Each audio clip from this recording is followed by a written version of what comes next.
Hello, and welcome to Life Forces Podcast. I'm your host, Bianca Giulioni. And today we are diving into part 2 of my Reclaim, Activate, Flow series, which is all about my new one-on-one transformative container that I'm so excited to present to you all.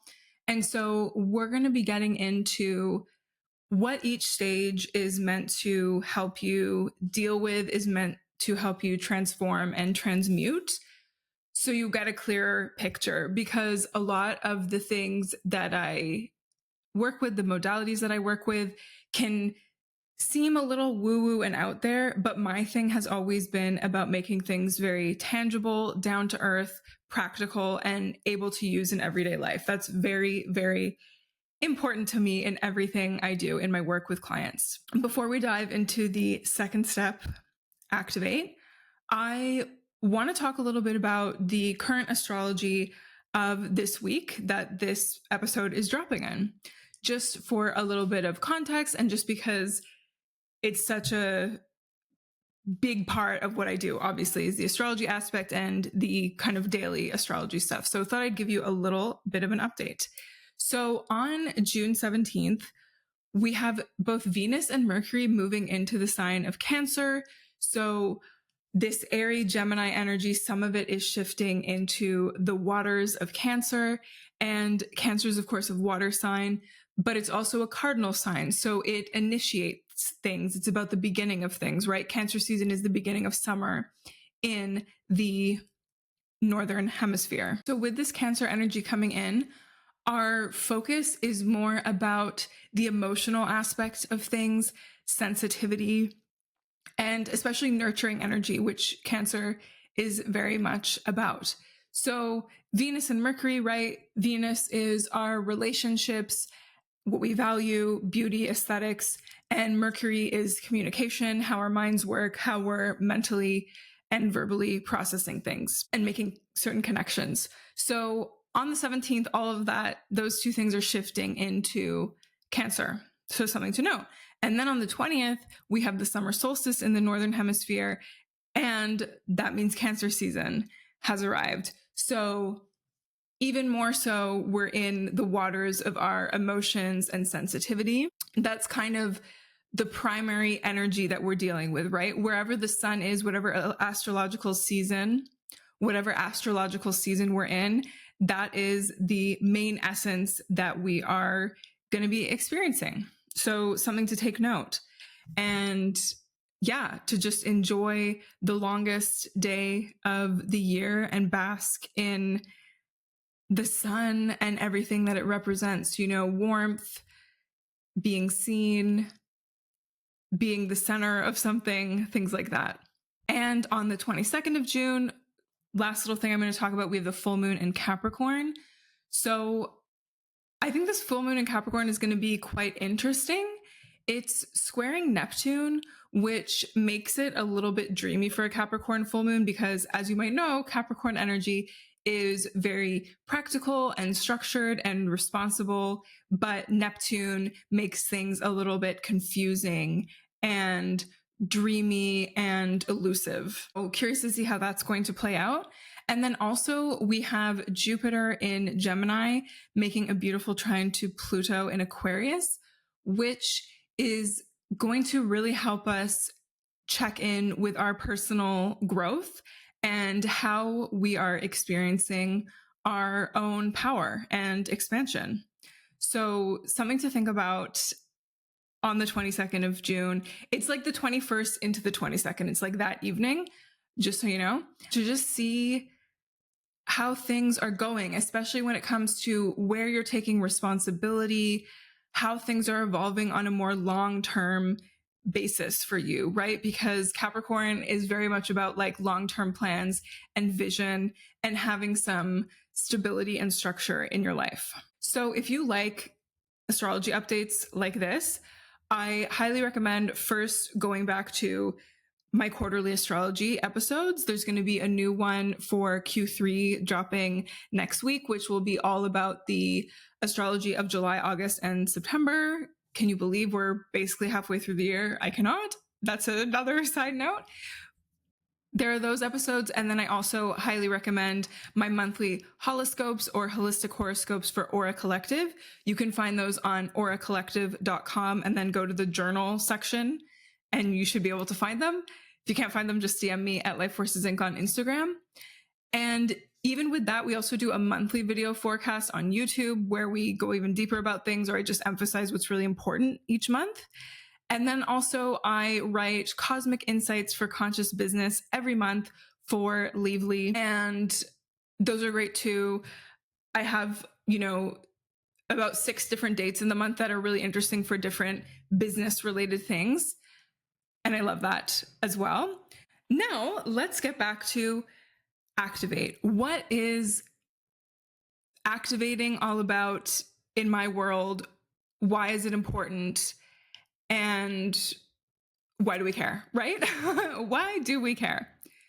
So on the whole, I just want to emphasize that this whole structure, paradigm, program I've created gives you everything you need to deeply connect to and understand yourself so that you have clarity and conviction on your path forward. Because it's one thing to get some clarity, but then to not feel confident about which next steps to take. It's one thing to feel like convicted in who you are and you know that you're meant for big things, but you don't have clarity on like, what does that look like for you right now? So let's make sure we have both of those so our energy is not scattered anywhere. And energy is the name of the game, especially for this activate step of the process. One of the biggest gifts that the work I've done on myself, for myself in the past little while has been that I don't really experience burnout anymore. Like it just doesn't happen.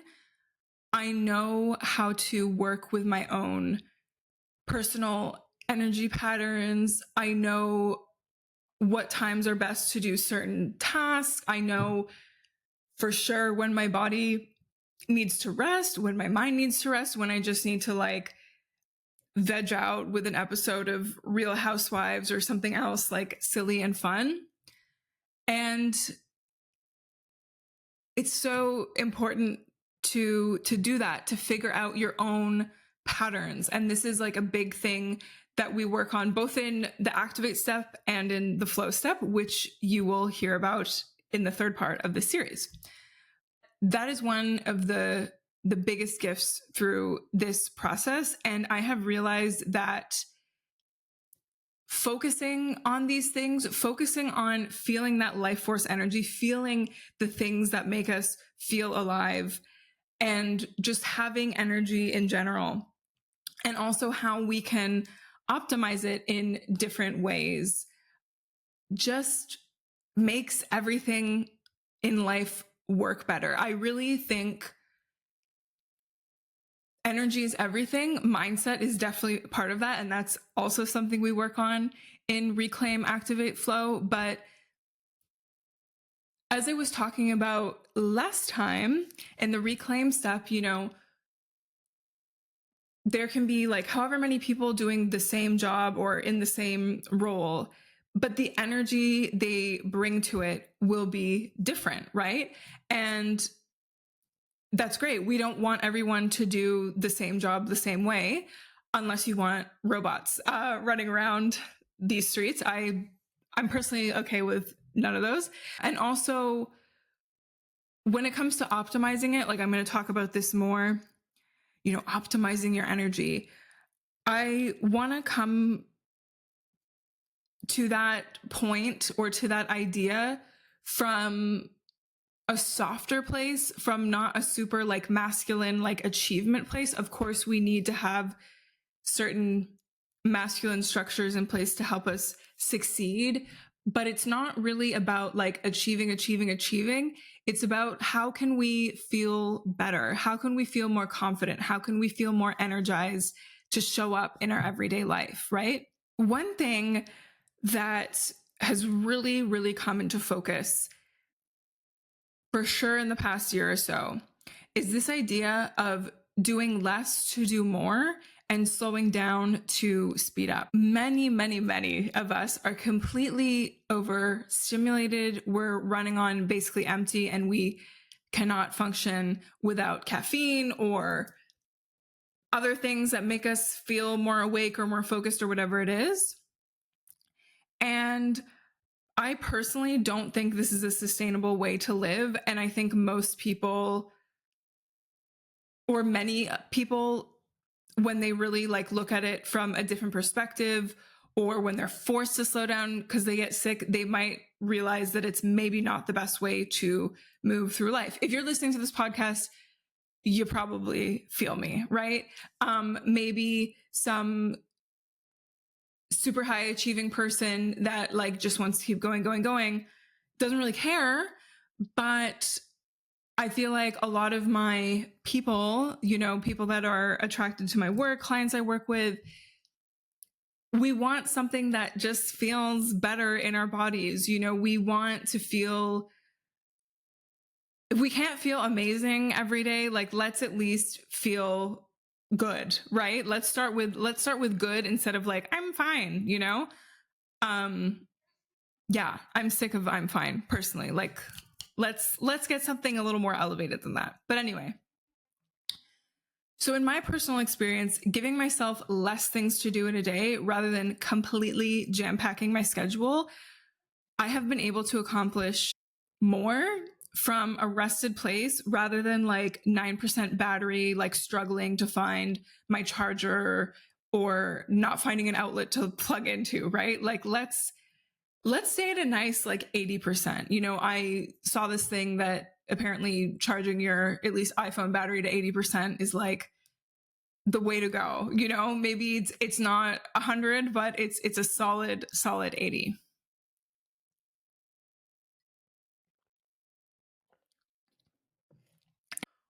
Another thing I want to speak about is this idea of feeling activated. So what is feeling activated versus deactivated, let's say, right?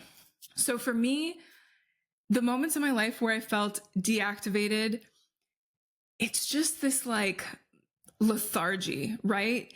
It's going through the motions of life. It's okay, I can get up for work, maybe even bring a lunch, maybe even go to the gym before, but something feels off. And that is what I experienced quite often at my last full-time job. It's just this okay, I'm doing all the things, but it's still not feeling great. And I would find myself feeling really apathetic, just being what is the point of all this? I don't know. I think there's times in life where it just feels extra absurd, but not in a fun way. Cause I think life is absurd. And a lot of times it is kind of fun to look at, just be this is so weird. This thing happened or that thing happened. Right. But there's other times where it's just this is absurd in a way that's not cute, And I'm sure you've experienced this too, especially if you're someone who's quite ambitious in one way or another, where you're just is this it? Is this all there is? Going to my job, doing whatever on the weekends, going out and drinking, but not really having fun with it. Is this all there is? Right.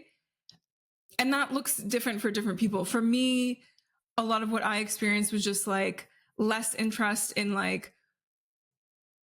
going to clubs, for example, when I was living in Berlin and doing that whole thing and staying somewhere for 12 hours or whatever.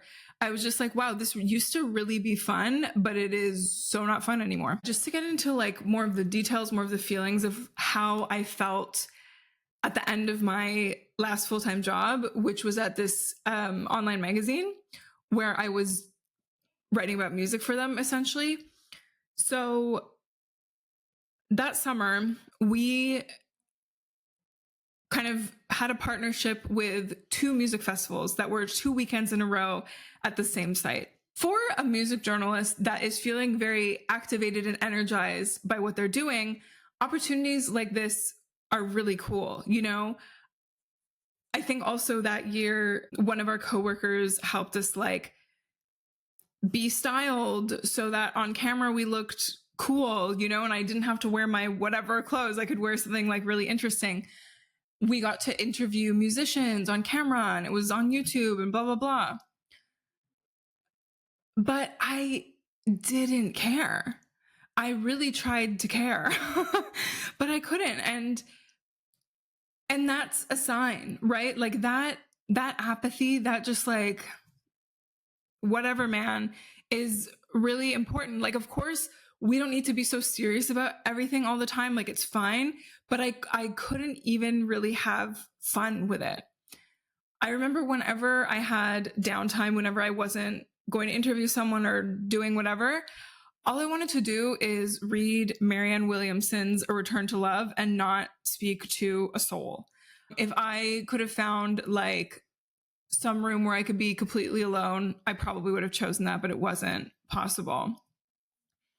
And I think we get to these points, whether it's at a job or in some other situation, like maybe a relationship, where like there's a point where enough is enough. It's just not the right situation anymore. It's just not bringing you joy and giving you energy. And especially if you're a manifesting generator or a generator in human design, we need that sacral excitement to keep us going. But of course, like the other types too, you want to feel energized by what you're doing, right?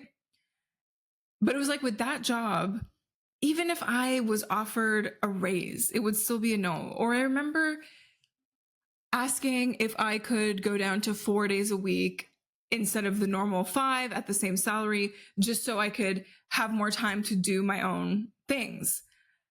And I think I like told my boss this, and he was like, yeah, I'm going to look into it. But I don't know. I couldn't wait for the answer. And even if the answer was yes, I'm just like, I'm done here. Like, I can't pretend that this is okay for me anymore. And I realized in retrospect that this was a moment where my sacral, which for me is my authority in human design, was absolutely screaming no. And I realized that in retrospect. And that can be a really interesting way to get an understanding more of your human design, like not even with what's going on with you right now, but like looking at past moments and pivotal decisions and like how you were feeling at that time. And were you getting any intuitive hits, right? And so, okay, that's very like deactivated self. Like, what am I doing here? Is this it? I'm bored. I don't get it. I know I'm meant for more, but what the heck is that? Versus for me now, and this evolves, right? Your activated self will be a little different at different points of life. Of course, what activates me and energizes me now, was not the same 5 years ago.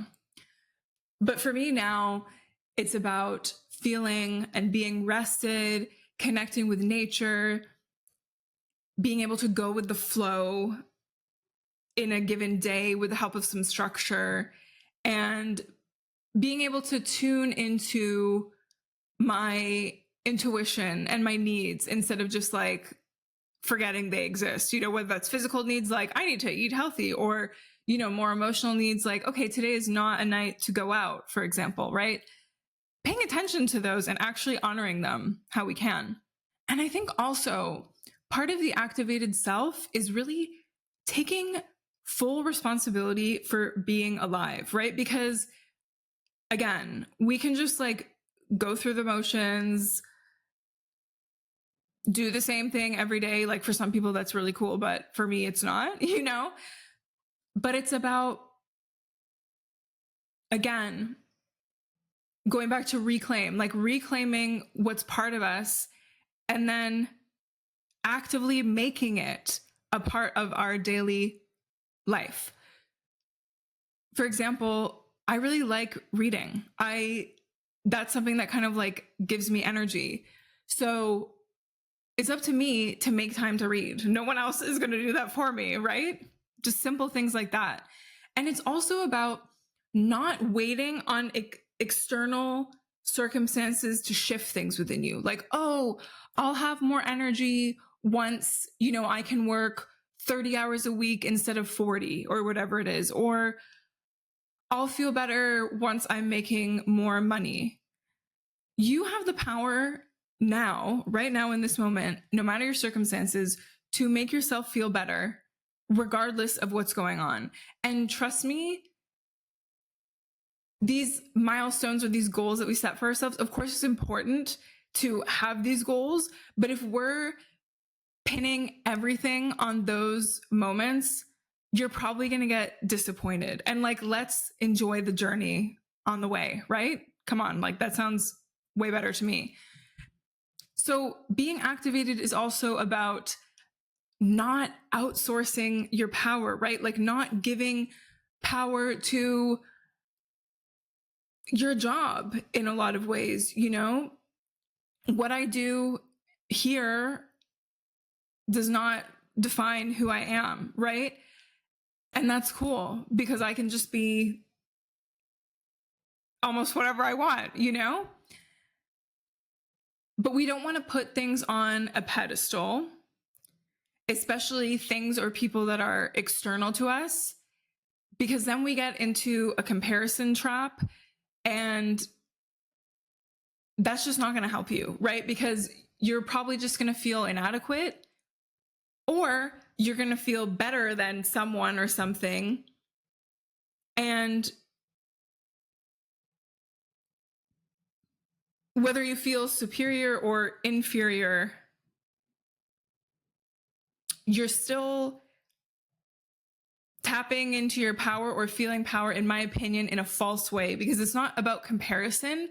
It's about fully embracing your own sense of power without that external validation, or without things needing to be a certain way for you to feel good, right? For you to simply feel good. And another thing that I find super important in terms of activating your energy, just feeling more activated and excited and inspired by your life, is developing your intuition. Because another thing is, you don't really waste your own time when you're connected to your own inner voice, right? And a lot of that can be related to your specific intuition or your authority in human design. Like that's a really helpful way to conceive of it. But just like in general, like let's think about it. You know, if I trust my sacral response, if I trust that gut yes or no feeling within me when I'm responding to something or when an opportunity presents itself, if I trust what's happening in that moment, because for me, it can really be that simple. It doesn't have to be like deliberating. Isn't that so much faster than like me asking 12 people advice? Like I have like friends and family members like living everywhere. So it's just like calling or texting people in like 3 different time zones, waiting for their responses, making pro and cons lists, agonizing over things, right? Agonizing instead of trusting what feels right to you. And I promise you, that might sound really scary or unachievable or impossible right now, but you can absolutely get there if you want to. And I guide you through that in a way that's not so intimidating. So much of it is this idea of intuition or listening to your inner voice. A lot of times is spoken about in very vague terms, or it doesn't resonate with everyone. And that's why I really like human design, because we get these different authority types, and that can help us understand what that right feeling or click or whatever even is for you personally, instead of just like, listen to your gut instinct or listen to that inner voice. Like for some people, it just doesn't come that way, right? Another crucial part of activating your energy and just feeling alive is tapping into different cycles of nature. So if you're listening to this, I'm guessing you're a woman. Hey girl. Everyone's definitely welcome, but probably like 95% of my clients are women. So I'm mostly speaking to women here, but even if you aren't a woman and you feel this, totally fine, you know? So in my opinion, this like rise and grind, biohacking, whatever culture does not really work for women, because you most likely have a menstrual cycle. At least I hope you do, if that's like age appropriate, because having a regular cycle is essentially a vital sign. So our rhythms are infradian, meaning our rhythms that we naturally have and experience last longer than a 24-hour circadian cycle, right? Which is the pattern your body follows based on a 24-hour day, given the sunrise, peak sun, sunset, all of that, right? And circadian rhythm that has to do with the sun is still super important, but without honoring the different phases of our menstrual cycle as women, we totally lose out. And this is something I have definitely learned in the past year or so. Because pushing through certain parts of our cycle can actually make our period symptoms much worse. First of all, who wants that? That freaking sucks. So it's truly a gift to understand the different phases of our cycle, the 4 different phases, not only so we know like when we're ovulating, but to make the most of each part. And this was one of the keys to really activating my power, realizing that there are certain times in the month for focused work, for connecting with people, for recording podcasts, for example, or that are better for retreating and resting and not engaging so much with stuff. This changed everything for me.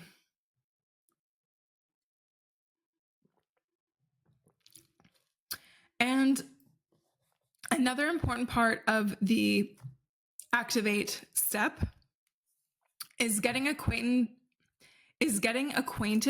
with your astrology and human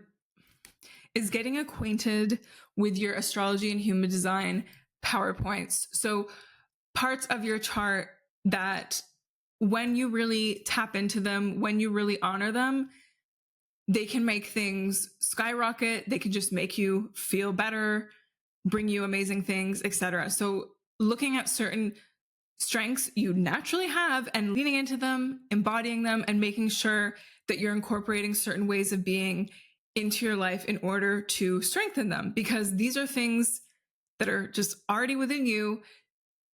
You might need to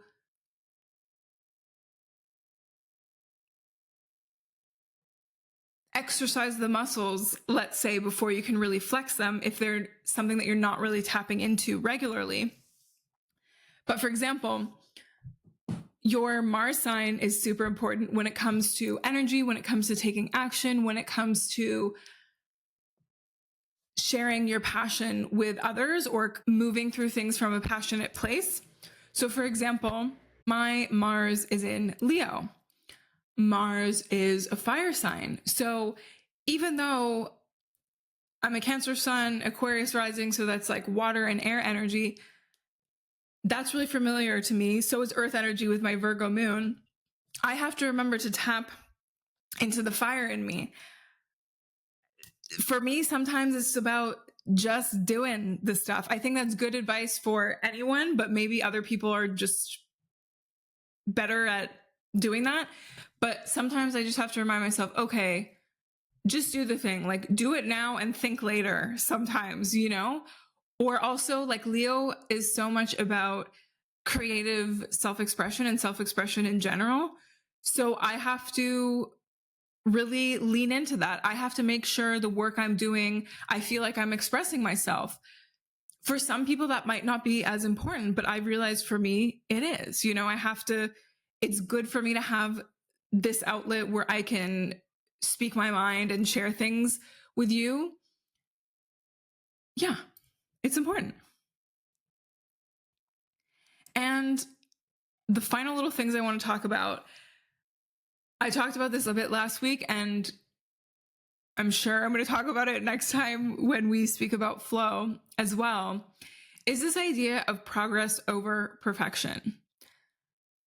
Learning more about your astrology and human design, or being exposed to new ideas or making changes, it can feel like a lot of information.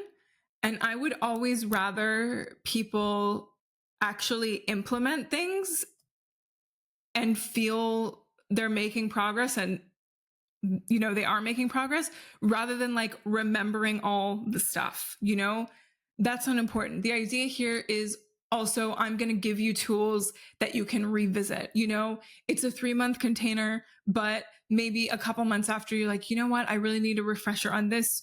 You go back and it's there. I think also we retain what we need to, and certain things that we've learned or absorbed will come back. So I think it's also about like trusting that. And again, with this progress over perfection thing, it's like, okay, I don't know if anyone has experienced their life completely changing overnight, like in every single area. I don't know if that's possible, right? And I also don't know how comfortable that feels or sustainable that feels, right? So it's more about just little incremental changes every day, right? So let's be 1% better tomorrow instead of being like, oh, I have to be 100% better tomorrow. I have to change absolutely everything. Just one foot in front of the other, really, right? And also another thing is, I've had, you know, so many days, months, maybe even years where I'm just like, I'm fine. I feel fine. Okay.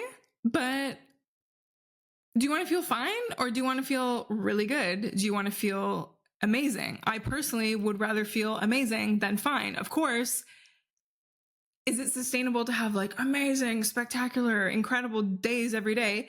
Maybe not, but I can still find the amazing in the days that are not as interesting, for example. Or I can still have feeling amazing and energized and alive be my guiding star, right? My body and everything has changed so much, I would say, since like 2018. A lot of that started with changing what I ate and getting really into Ayurveda and understanding the body from that lens. But still to this day, I'm the kind of person that's like, let's keep trying to feel better, and not in a way that's hard on myself. I think maybe I used to be a little bit like that, like, we got to be better. We got to be perfect. But now I'm more just like, why wouldn't I want to improve? Why wouldn't I want to feel more and more incredible every day, right? And that's totally possible for you. It's just about being realistic, and it's just about committing to it every day and noticing the changes and celebrating the changes, even if they're really small. That's all I've got for Activate. So I hope this episode activated you to take responsibility for yourself and for your energy and for your state, because it is under your control. You know, there's certain events that we can't influence, but we can always choose how we respond to things, right? And so if you feel right now compelled to get into this stuff more and get support in making the changes or the shifts that you know you need to make, or maybe you don't even know which changes or shifts you need to make and you want to figure that out a little bit, I encourage you to book a free 30-minute call with me. The link is in the show notes or in the description if you're watching on YouTube. Free, no obligation call to see if Reclaim, Activate, Flow would be a good fit for you. And as I believe I said last time, the beta round, which I'm enrolling right now, is going to be over 50% off the full price once I fully launch, because I'm looking for feedback and testimonials. And yeah, I just want it to be a great experience for you, and I know it will be. So again, thank you so much for being here with me. I really appreciate it. If you loved this episode, if it inspired you, please send it to someone in your life who you think it will help, who will love it. I really appreciate when you spread the word about the podcast, because I do this all myself organically. And another thing that's really helpful is if you rate and review the podcast on whatever platform you're listening on. Would super, super appreciate that. And yeah, if you want to connect with me, all the links are in the description or the show notes, wherever you're listening. Thank you again, sending you so much love, and see you next week.